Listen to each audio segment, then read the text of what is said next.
छोड़ना ही बंद कर दिया था। बड़ी हेकड़ी और डींग हाँक रहे थे कि हमने पहली रात छह मारे, वो मारे। सबूत कहाँ है? सबूत दिखाओ। 1 या 2 मैक्सिमम ये मार गिरा सके हैं, और वो भी धोखे से पहले दिन, क्योंकि हमने सीएड नहीं किया था जाने के पहले। और ज़्यादातर जो भी हिट किए हैं वो हमारे डिकॉय ड्रोन, हमारे बांशीज और हमारे लक्ष्य, इनको हिट किया है और कर रहे हैं भंगड़ा पूरी दुनिया। अगर आपने इतना अच्छा प्रदर्शन किया था डे 1 पे, तो डे 2, डे 3, डे 4 पे क्या हो गया? पाकिस्तान की एयरफोर्स को लकवा मार गया। ना बचा सके टेरर कैंप्स, क्या बचा सके थे आप? एक भी भावलपुर को, लाहौर को, सियालकोट को नहीं बचा सके। दूसरी बात है, क्या सच में ऑपरेशन सिंदूर में हमारे कुछ फाइटर जेट क्षतिग्रस्त हुए थे? क्या कितनी सच्चाई है इसमें, जरा बताइए। अगर मैं आपको बताऊंगा कितने हुए हैं ना, तो सरकार मेरे पीछे पड़ जाएगी।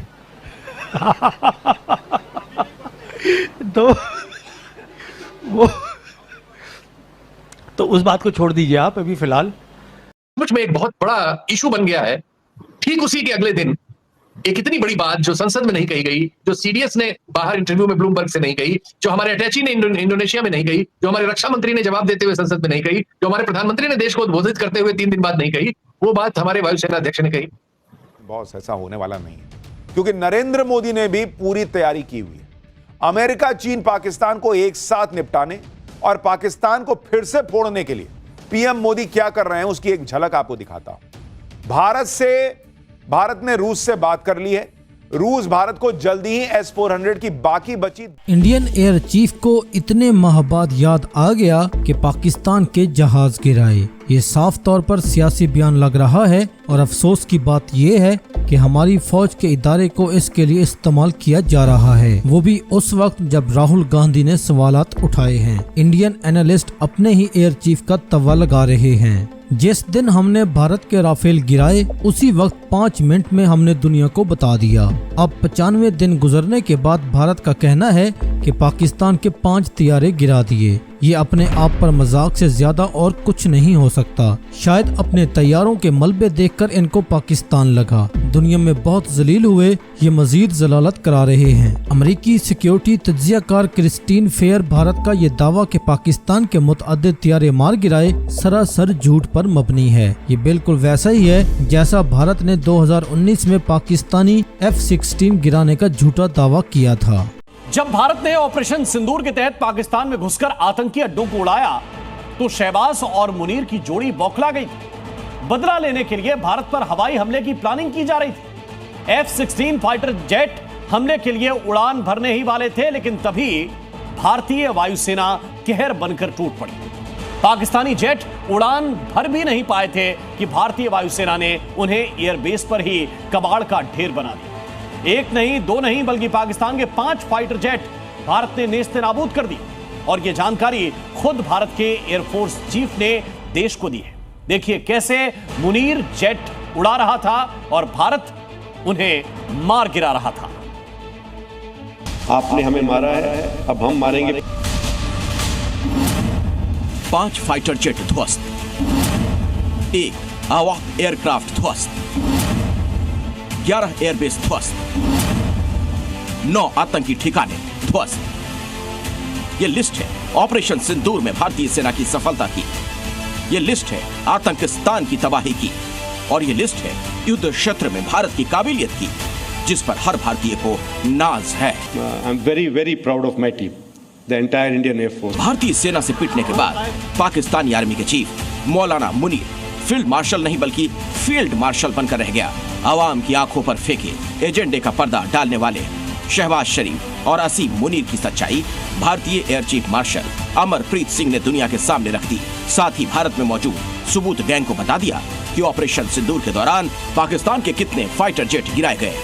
If we look at the air battle, this is where Pakistan got its pound of flesh. It is 99% certain that India lost 2 aircraft, which were Rafale, and it's very probable India lost up to 5 aircraft. दौरान भारतवर्ष ने 5 पाकिस्तान के jet fighter मार गिराए और 1 एवैक या एलिंट बड़ी aircraft को भी ठोक दिया। और ये तो रिकॉर्ड रेंज पे ठोका था हमारे S-400 से, जो कि 300 किलोमीटर प्लस, कोई 302 या 304 किलोमीटर की दूरी पे वो ध्वस्त कर दिया था पाकिस्तान का एवैक। ये तो बहुत मॉडेस्ट हैं हमारे एयर चीफ, उन्होंने केवल वही बताया जो कि हमारे surface to air guided weapons यानी S-400s ने जो जो जो बुरा हाल किया है पाकिस्तान का। इसके अलावा हमारी एयरफोर्स ने बोलारी पे, ग्राउंड पे, पाकिस्तान के बोलारी एयरबेस में उसके हैंगर के परखच्चे उड़ा दिए थे। 80 फुट का होल उसके छत में करके अंदर जो एवैक जिससे कि डाटा डाउनलोड किया जा रहा था उसको मिलियामेट कर दिया और 4 वहाँ पे F-16 फाइटर्स थे जो कि ग्राउंड पे तबाह हो गए। जकोबाबाद एयरबेस में भी 4 फाइटर जेट थे जो ग्राउंड पे तबाह हो गए। ठीक है, और इसके चलते ये जो है भारत ने पाकिस्तान के तकरीबन 15 से 16 जहाज मार गिराए हैं in the ground, in the air. इसमें शामिल है एक air to air IL-58 refueller, इसमें शामिल है एक C-130 एयरक्राफ्ट। और मैं याद दिला दूं, भारतवर्ष ने पाकिस्तान के 12 में से 11 एयर बेसिस के परखच्चे उड़ा दिए, इनके परखच्चे उड़ा दिए।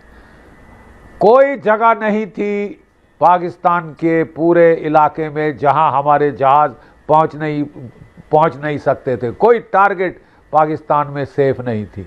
और 9 तारीख से ही पाकिस्तान की एयरफोर्स ने तो उड़ना बंद कर दिया था क्योंकि उनको दहशत फैल गई थी surface to air missile S-400 की, जिसने 400 किलोमीटर पे परखच्चे उड़ा दिए थे उनके एवैक के। तो उन्होंने तो डर के मारे उड़ना, ठीक है साहब। और उसके बाद आपके 12 एयर बेसिस में से 11 के परखच्चे उड़ा दिए। क्या आप बचा पाए एक भी एयर बेस? और उस सारों का प्रत्यक्ष प्रमाण हमारे पास है साहब। हमने 2016 में गलती ये करी थी और 2019 में गलती ये करी थी कि घने जंगल के इलाके में जो इनके टेरर कैंप थे उनको हिट किया। ना कोई आबादी थी, ना कोई मीडिया था। तो जंगल में मोर नाचा किसी ने न देखा। पाकिस्तान ने तो बखान शुरू कर दी थी, नाटक शुरू कर दिया था कि कुछ नहीं हुआ, कुछ नहीं हुआ, कौवे मारे, चिड़िया मारे। अब जाके जो आपका भावलपुर है, वहाँ के जो मरकज़ सुबहान अल्लाह में मरे कौवे और कुत्ते और बिल्लियाँ गिन लीजिए। ठीक है, आपका जो लश्कर तोयबा का कमांड पोस्ट है, मरकज़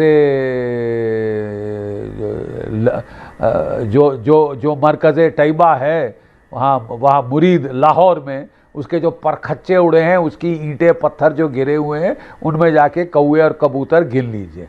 आप सियालकोट में जो हिजबुल मुजाहिदीन का हेडक्वार्टर ठोक दिया है, वहाँ जाके कौवे कबूतर गिन लीजिए। शरेआम भरी आबादी के इलाकों में ये जो इन्होंने बड़ी टेरर यूनिवर्सिटीज़ बना रखी थी, सब ज़मीन दोज कर दी साहब। ये बहुत भारी अचीवमेंट है हमारी एयरफोर्स की, हमारी सशस्त्र सेनाओं की। 90% हमारी एयर डिफेंस ने कमाल कर दिया है। इंटीग्रेटेड एयर डिफेंस ने ज़बरदस्त प्रदर्शन किया है। 90% ड्रोन्स, कोई 800 से 1200 ड्रोन्स पाकिस्तान ने चलाए थे भारत की ओर। 90% शटडाउन।